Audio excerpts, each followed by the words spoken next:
네, 오늘은 의인은 없나니 하나도 없으며 라는 제목으로 잠시 말씀을 나누겠습니다. 한 재미있는 이야기가 있습니다.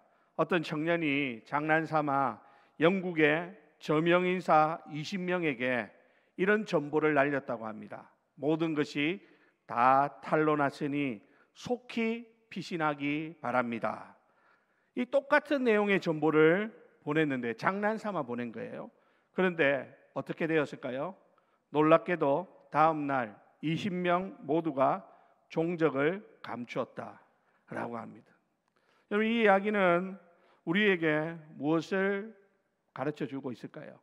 겉으로는 점잖고 존경받는 사람일지라도 그 내면에는 드러나지 않는 죄와 허물이 숨겨져 있다라고 하는 것이죠.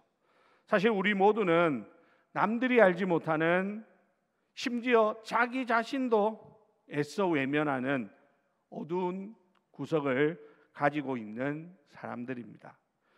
스위스의 유명한 시계 박물관을 방문한 한 관광객이 정교한 그 시계들을 구경하다가 가이드에게 이런 질문을 합니다. 이 시계들은 모두 정확한 시간을 가리키고 있습니까? 라고 말입니다. 자, 그랬더니 가이드가 이렇게 대답합니다. 아닙니다. 사실 이 시계들 중에 정확한 시간을 가리키고 있는 것은 하나도 없습니다. 모든 시계가 조금씩 다른 시간을 보여주고 있습니다. 라고 말입니다. 그랬더니 관광객이 다시 묻습니다. 그렇다면 정확한 시간은 어떻게 알 수 있습니까? 라고 물었더니 가이드가 벽에 걸려 있는 한 표준 시계를 가리키면서 이렇게 말합니다. 저 표준 시계와 비교해야 합니다. 저 시계만이 절대적으로 정확한 시간을 보여줍니다. 라는 것이었습니다. 여러분, 칼빈이라고 하는 신학자는 기독교 강요에서 이런 이야기를 합니다. 우리 인간은 자신을 다른 인간과 비교할 때는 자신이 의롭다고 생각하기 쉽다. 그러나 하나님의 완전하신 의와 비교할 때 비로소 자신의 참된 모습을 발견하게 된다라고 말입니다. 여러분, 우리는 이 사회 속에서 때로는 괜찮은 사람이라고 하는 가면을 쓰고 살아갈 때가 많이 있습니다. 그러나 그 가면 뒤에 숨겨져 있는 진짜 우리의 모습은 과연 우리는 하나님 앞에 가서도 하나님, 나 이만하면 괜찮지 않습니까? 라고 자신 있게 말할 수 있는 사람이 과연 몇 명이나 될까요? 바로 이 지점에서 성경은 우리에게 근본적인 질문을 던지는 것입니다. 세상의 기준이 아니라 창조주 하나님의 절대적인 기준 앞에서 과연 의로운 자로 설 수 있는 인간은 있는가라고 하는 것입니다. 우리는 종종 다른 상대와 비교를 통해서 위로를 얻습니다. 그래도 나는 저 사람보다는 낫지. 그래도 나는 적어도 저 사람만큼 저렇게 살지는 않았지. 적어도 나는 살인한 적은 없고, 적어도 나는 도둑질은 하지 않았어 하면서 우리가 하나님 앞에서 그래도 나는 저 사람보다는 낫다라고 하는 이 생각으로 스스로 위로할 때가 많이 있다라는 것입니다. 그러나 여러분, 꼭 기억해야 되는 것은 무엇이냐면 하나님의 법정 앞에서는 상대평가가 존재하지 않는다라는 것입니다. 오직 하나님의 절대적인 거룩함과 완전한 의만이 기준이 될 뿐, 우리가 저 사람보다 내가 좀 더 낫다라는 이것으로 하나님이 그래 너는 조금 더 낫네? 그럼 너 조금 낫다, 이렇게 말씀해 주시지 않는다라는 것이죠. 여러분, 우리가 지금 사도 바울이 쓴 로마서를 통해서 이런 심각한 질문들을 앞에 서 보게 됩니다. 지금 사도 바울은 로마서 1장에서 하나님을 모르는 이방인들의 죄악을 낱낱이 고발했습니다. 그리고 2장에 와서는 스스로 의롭다고 여기며 율법을 자랑하던 유대인들, 역시나 동일한 심판 아래 있음을 사도 바울은 증명합니다. 이방인의 타락과 유대인의 위선을 모두 지적한 바울은 이제 3장에서 그 비판의 칼날을 온 인류 전체를 향하여 겨누고 있더라라는 것입니다. 여러분, 오늘 우리가 함께 살펴보는 이 로마서 3장 1절에서 18절 말씀은 어쩌면 우리가 듣기에 가장 불편하고 받아들이기 힘든 말씀일 수 있습니다. 왜냐하면 이 말씀은 우리의 마지막 자존심 그리고 우리의 마지막 자기의의 근거를 철저하게 무너뜨리고 있기 때문입니다. 바울은 유대인이나 이방인이나 종교인이나 비종교인이나 과거의 사람이나 21세기를 살아가는 우리 현대인이나 그 누구도 예외 없이 하나님의 진노 아래 있는 죄인이라고 명확하게 선포하고 있기 때문입니다. 하지만 여러분, 이 절망적인 바울의 진단은 우리를 좌절시키고 낙담시키기 위함이 결코 아닙니다. 오히려 이 철저한 자기 인식이야말로 참된 소망, 곧 복음의 은혜를 받아들이는 유일한 출발점이 된다라는 것입니다. 우리 인간의 죄에 대한 충분한 자각이 없이는 하나님의 은혜에 대한 진정한 이해를 기대할 수 없기 때문입니다. 그러므로 오늘 이 말씀을 통해서 우리 모두 내가 가지고 있는 자랑, 내가 가지고 있는 기대, 이런 것들 다 내려놓고 오직 하나님의 은혜와 하나님의 긍휼만을 구하는 저와 여러분들이 다 되시기를 주님의 이름으로 부탁을 드립니다. 자, 그러면 오늘 본문을 잠시 다시 한번 살펴볼까요? 바울은 로마서 2장에서 율법을 가진 유대인이나 율법 없는 이방인이나 모두 하나님의 심판 아래에 있다라는 것을 선언했죠. 자, 그러자 즉각적으로 예상되어지는 질문이 있습니다. 그게 무엇이냐면 오늘 본문 1절인데요. 다 같이 한번 읽어볼까요? 시작. 그런즉 유대인의 나음이 무엇이며 할례의 유익이 무엇이냐? 여러분, 이 질문은 바로 이런 것입니다. 만일 유대인이나 이방인이나 똑같은 죄인이라면 하나님께서 아브라함을 선택하시고 율법을 주시고 할례를 명하신 그 모든 특권이 다 무슨 소용이 있느냐라는 마치 항변과 같은 그런 질문이죠. 자, 그런데 여기에 대해서 바울은 뭐라고 말합니까? 유대인 너희들 아무런 특권 없어, 그렇게 말씀하고 있지 않고 오히려 과감하게 유대인들이 가지고 있는 특권을 인정합니다. 2절에 보니까 뭐라고 말합니까? 범사에 많으니 우선은 그들이 하나님의 말씀을 맡았음이니라 라고 말합니다. 바울은 유대인의 특권이 범사에 많다라고 말합니다. 유대인에게 주어진 특권은 분명히 존재하는 것입니다. 그들은 창조주 하나님의 특별 계시인 말씀, 즉 율법과 언약을 먼저 받은 사람들입니다. 이것은 그들에게 엄청난 영적인 자산이고 말 그대로 특권이라고 할 수 있습니다.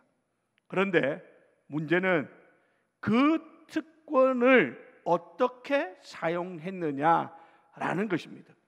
그들은 하나님의 말씀을 삶으로 살아내어서 열방에 하나님의 영광을 드러내는 통로가 되어야 되는데 그게 아니라 그것을 자신들의 의로움을 과시하고 다른 사람들을 정죄하는 도구로 삼았다라는 거 하는 것이 문제였습니다. 그들의 마음은 말씀을 떠나 있었고 그 결과로 하나님의 신실하심을 배반했던 것이죠. 자, 그러자 또 다른 질문이 제기됩니다. 자, 3절 말씀 우리 한번 다 같이 읽어보겠습니다. 시작. 어떤 자들이 믿지 아니하였으면 어찌하리요?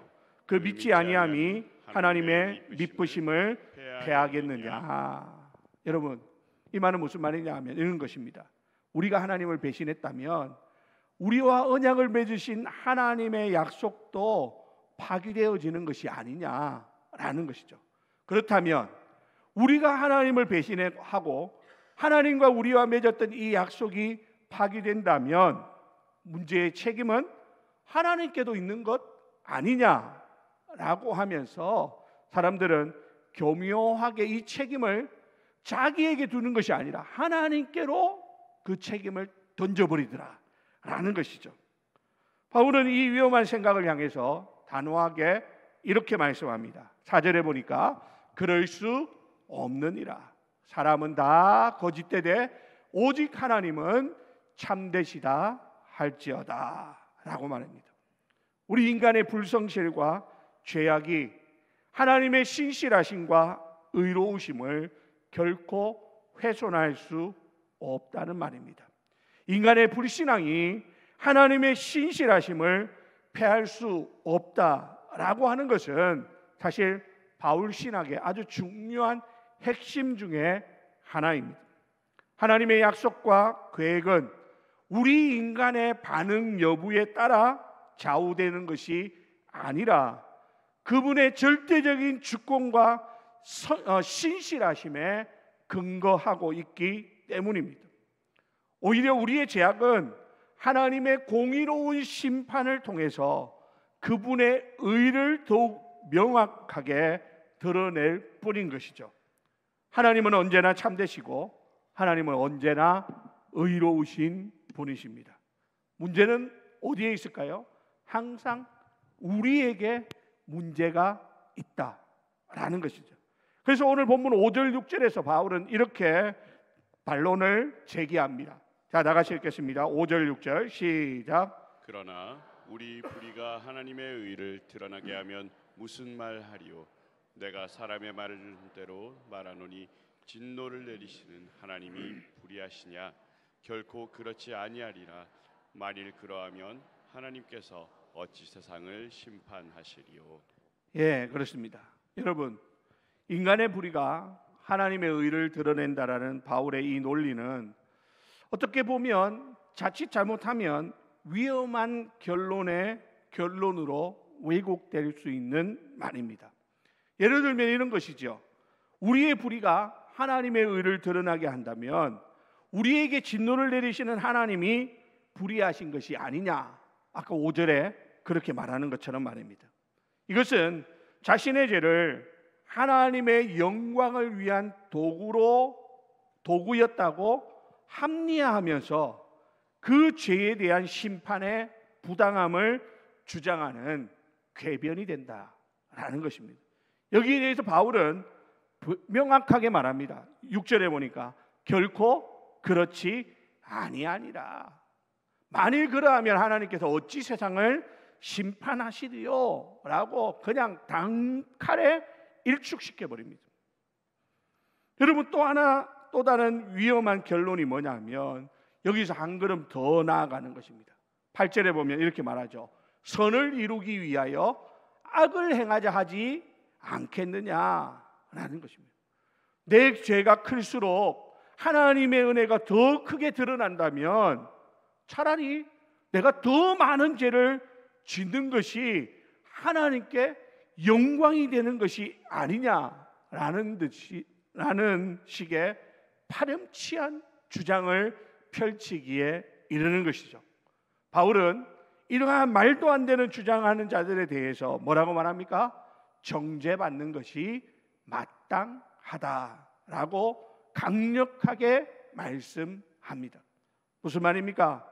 이런 말도 안 되는 말을 하면 하나님 앞에서 정죄받는 것이 당연한 것이다 라는 것이죠. 자, 여러분, 이러한 왜곡된 논리는요, 그런데 오늘 우리에게도 교묘한 형태로 찾아올 수 있다라는 것을 알아야 됩니다. 이런 것입니다. 어차피 회개하면 용서받는다고 하니까 일단 나도 죄짓고 보자, 나도 내 마음대로 살고 보자, 마지막에 가가지고 회개하면 하나님이 용서해 주신다며, 이렇게 하는 계산적인 신앙, 이것입니다.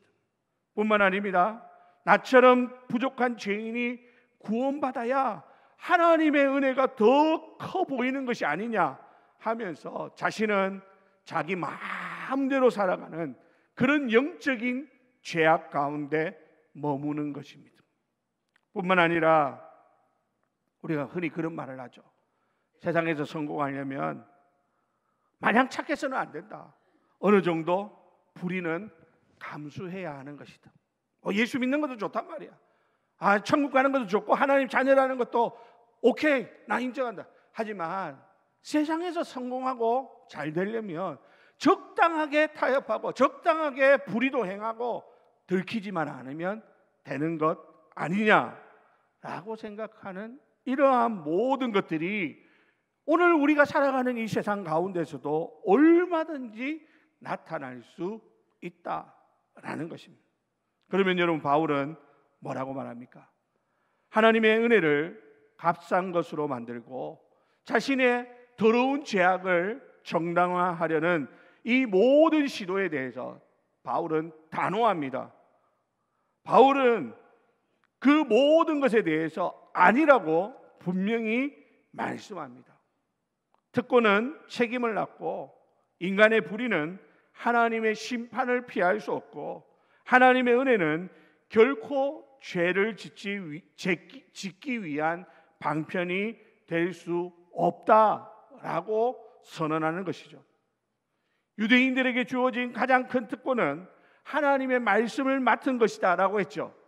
그렇지만 이것은 그들에게 면죄부가 주어진 것이 아니라 하나님의 말씀을 맡은 사명과 책임이 있음을 의미하는 말입니다.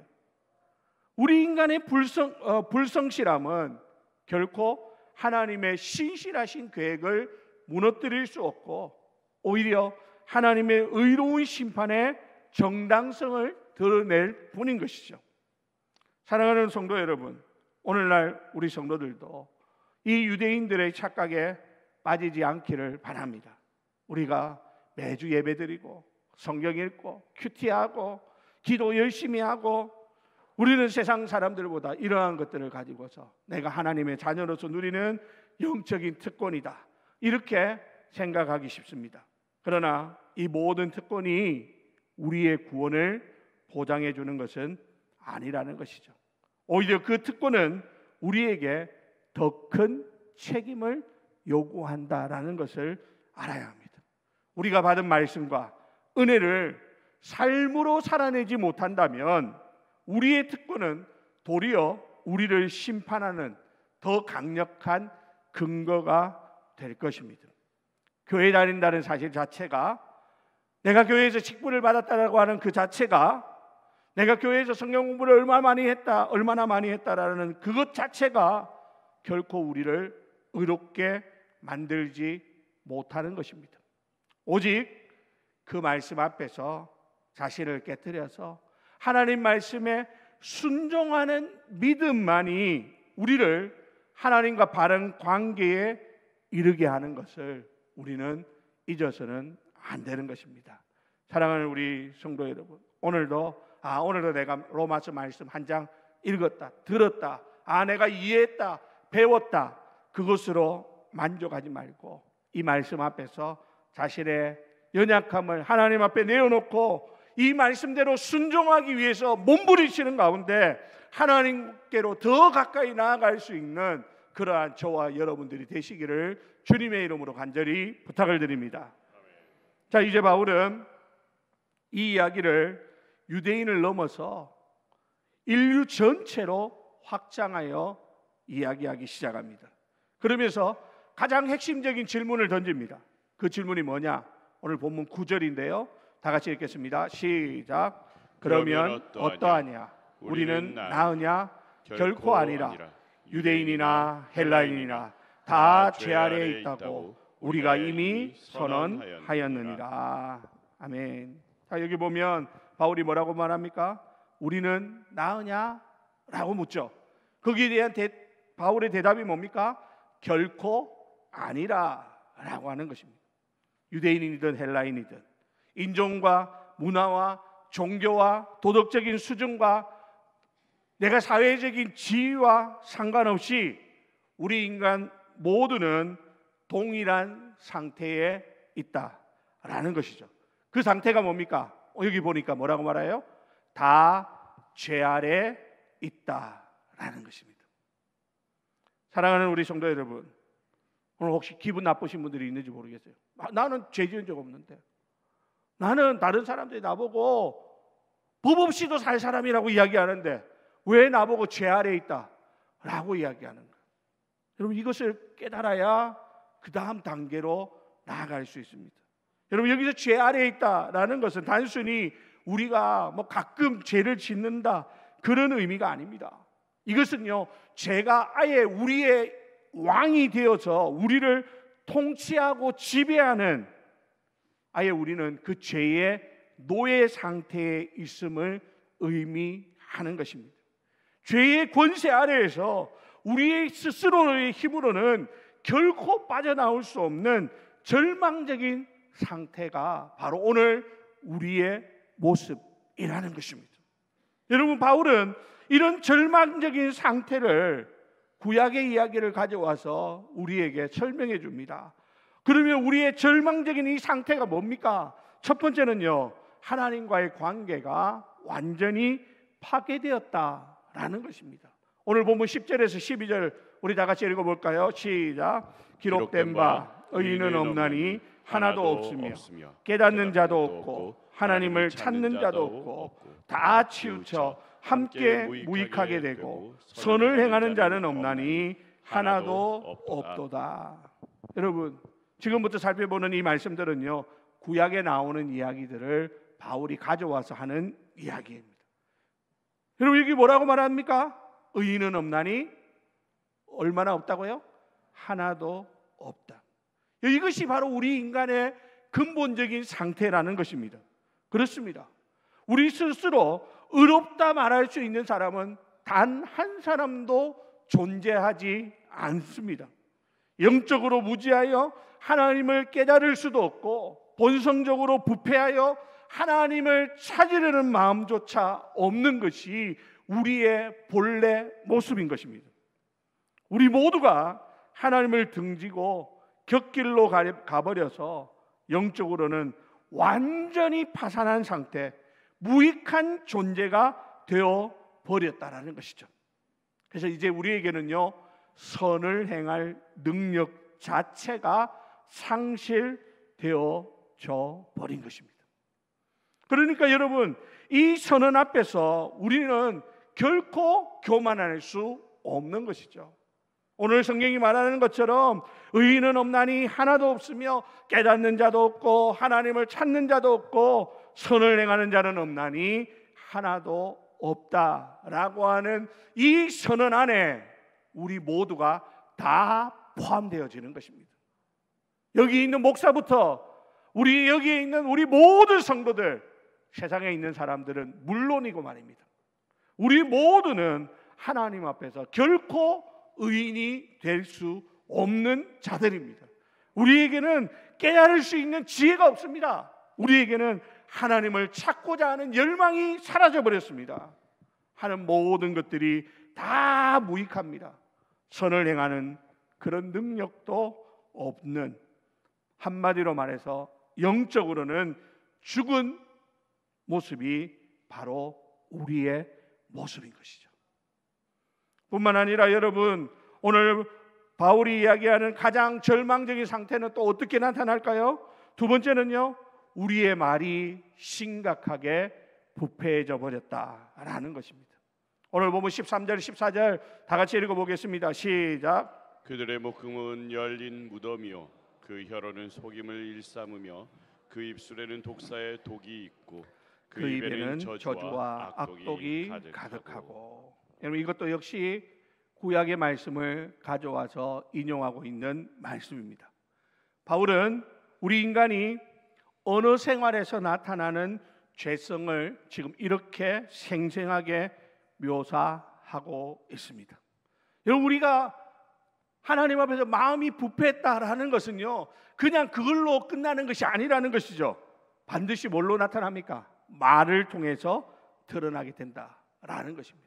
바울은 그래서 우리의 목구멍이 시체 썩는 냄새가 진동하는 열린 무덤과 같다라고 말합니다. 우리의 혀는 다른 사람을 교묘하게 속이고 우리의 입술은 관계를 파괴하는 독사의 독을 품고 있다라는 것이죠. 뿐만 아닙니다. 우리 입에서 나오는 말들은 저주와 악독으로 가득 차 있다라고 고발하는 것입니다. 사랑하는 성도 여러분, 우리는요 그냥 이 말이 그냥 배우지 않아도 술술술술 나옵니다. 그런데 이 우리의 말로 사람을 살리기도 하지만 그것보다는 얼마나 자주 우리의 말로 다른 이들에게 상처를 주고 공동체를 분열시키고 하나님의 영광을 가리고 있는지를 우리는 보아야 합니다. 그러므로 여러분, 은혜 받은 사람들은요 어떻게 합니까? 입을 닫습니다. 하나님 앞에 은혜를 받고 나면요 내가 말하는 것이 오히려 시험거리가 되고 내가 말하다 보면 다른 사람들에게 상처를 줄 수 있기 때문에 가급적이면 말하는 것을 줄이려고 합니다. 반대로 어줍잖게 은혜를 받았다고 하면 자꾸 말을 하는데 말을 하면 할수록 그것이 열린 무덤처럼 그 속에서 악취가 진동할 뿐만 아니라 그 이야기를 듣는 사람들이 상처를 받습니다. 넘어집니다. 죽임을 당합니다. 얼마나 안타까운 일인가요? 여러분, 말만 그럴까요? 세 번째로 나타나는 파괴적인 행동이 뭡니까? 우리의 행동이 파괴적이다라는 것이죠. 오늘 15절에서 17절 다 같이 읽겠습니다. 시작. 그 발은 피 흘리는데 빠른지라 파멸과 고생이 그 길에 있어 평강의 길을 알지 못하였고. 여러분, 부패한 마음과 부패한 입에서 나오는 말은 결국 뭘로 나타난다고요? 파괴적인 행동으로 이어지는 것입니다. 우리 인간의 역사는 뭡니까? 한마디로 피 흘리는데 빠른 역사입니다. 여러분, 세계사를 살펴보십시오. 그 세계의 역사가 뭡니까? 서로 미워하고 다투고 전쟁이 끊임없이 일어나고 있는 것이 바로 세계사입니다. 그 결과 이 인류가 걸어온 길에는 파멸과 고생만이 가득하게 된 거예요. 하나님이 주시는 참된 평강을 잃어버리더라 라고 하는 사실입니다. 사랑하는 우리 성도 여러분, 우리의 마음이 부패하고 그래야 해서 우리의 입에서 나오는 말들이 하나님 앞에서 악취가 진동을 하고 뿐만 아니라 그 악취와 함께 뭘로 나타난다고요? 행동이 파괴적으로 나타납니다. 내가 살기 위해서 어떻게 해요? 다른 사람을 죽여야 합니다. 내가 더 돋보이기 위해서 다른 사람들을 억눌러야 합니다. 내가 더 빛나기 위해서 다른 사람들을 죽여야 하는 그런 파괴적인 모습이 오늘 우리 안에 있더라라는 것입니다. 결국 여러분, 이 모든 죄의 뿌리가 뭡니까? 오늘 보면 18절 말씀해 보니까 이렇게 말하는 것이죠. 18절 다 같이 읽습니다. 시작. 그들의 눈앞에 하나님을 두려워함이 없느니라 함과 같으니라. 아멘. 여기 보니까 모든 문제의 근원을 뭐라고 말합니까? 하나님을 두려워함이 없는 것. 여러분, 왜 세상에 의인이 없습니까? 왜 하나님을 찾지 않습니까? 왜 우리의 말과 행동이 그토록 악하고 파괴적입니까? 그 이유는 단 하나, 뭡니까? 하나님을 두려워하지 않기 때문이다. 여러분, 우리가 과연 하나님을 두려워한다면 어떻게 함부로 다른 사람을 죽이는 말을 할 수 있습니까? 어떻게 우리가 하나님을 두려워한다면 나 살자고 다른 사람을 죽이는 그러한 일을 서슴지 않을 수 있느냐라고 하는 것입니다. 과연 우리 안에 하나님을 두려워합니까?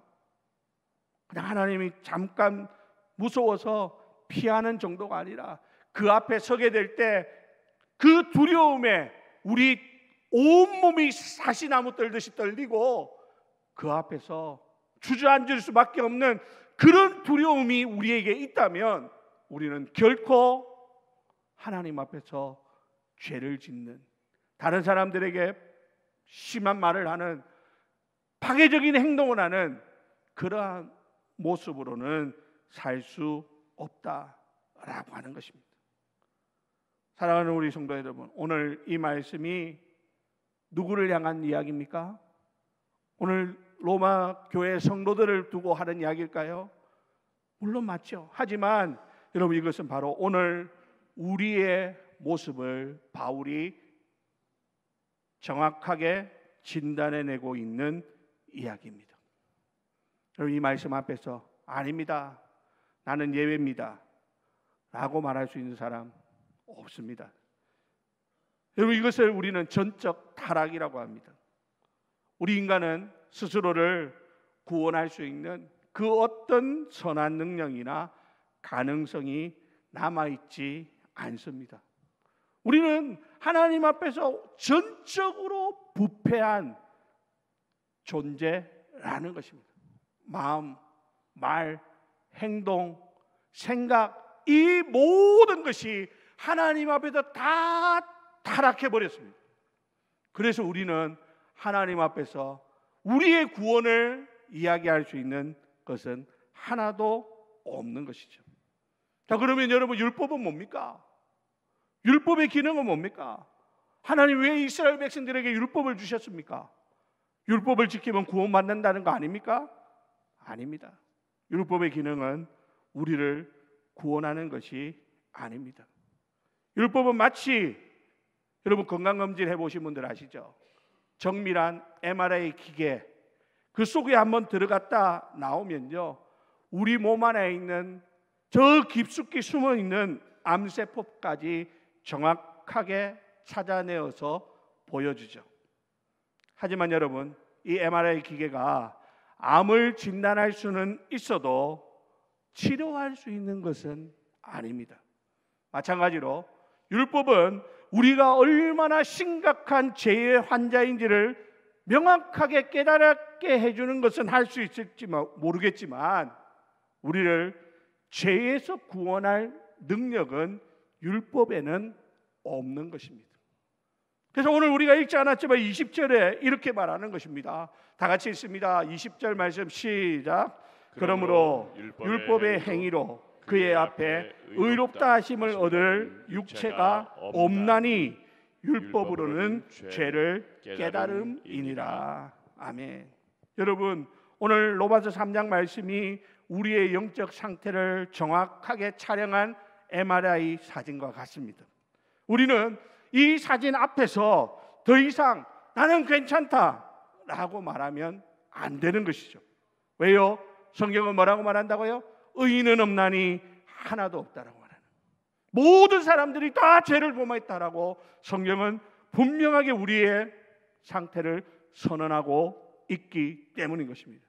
그리고 우리는 이 말씀을 들으면요, 깊은 절망에 빠질 수밖에 없는 것입니다.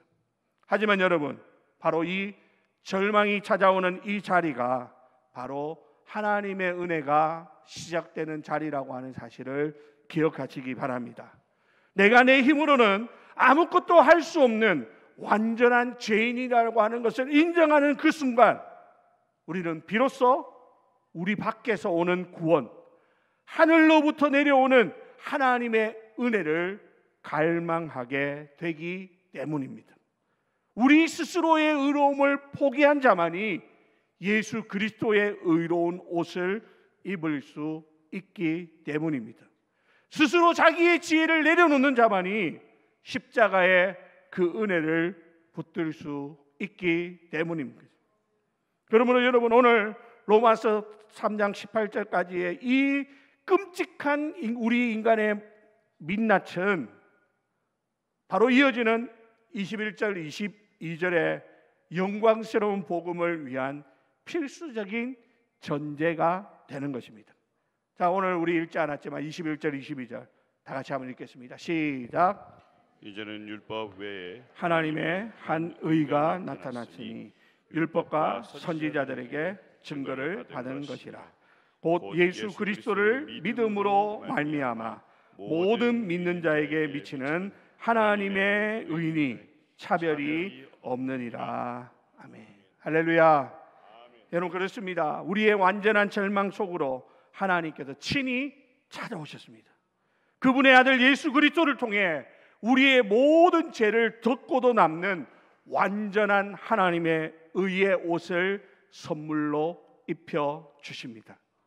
사랑하는 우리 주례교회 성도 여러분, 오늘 이 말씀을 통해서 내가 이렇게 아무런 희망도 소망도 없는 죄인이구나 라고 하는 것을 깨달으셨다면 여러분 절망하지 마십시오.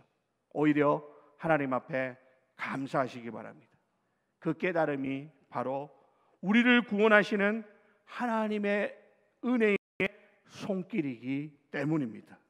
이제 우리의 시선을, 우리 자신에게만 바라보던 우리의 시선을 우리를 위하여 십자가에 달리신 그 주님께로 옮겨 놓으시기를 바랍니다. 나의 죄악과 나의 허물을 정직하게 그 십자가 앞에 고백하고 나를 위해 내어주신 그 하나님의 의의 옷을 덧입음으로 하나님 앞에서 새로워지는, 이전 것은 지나갔으니 보라 새 것이 되었도다 라고 말씀하시는 이 말씀이 오늘 저와 여러분들에게 주시는 가장 놀라운 하나님의 축복의 선물이 될 수 있기를 바랍니다. 아무쪼록 오늘 이 예배를 통하여 우리 모두가 우리의 모든 의는 다 포기하고 이제 하나님이 입혀주시는 예수 그리스도의 의로 옷 입고 새로워지는 하나님의 거룩한 백성들이 다 되시기를 예수님의 이름으로 축원드립니다.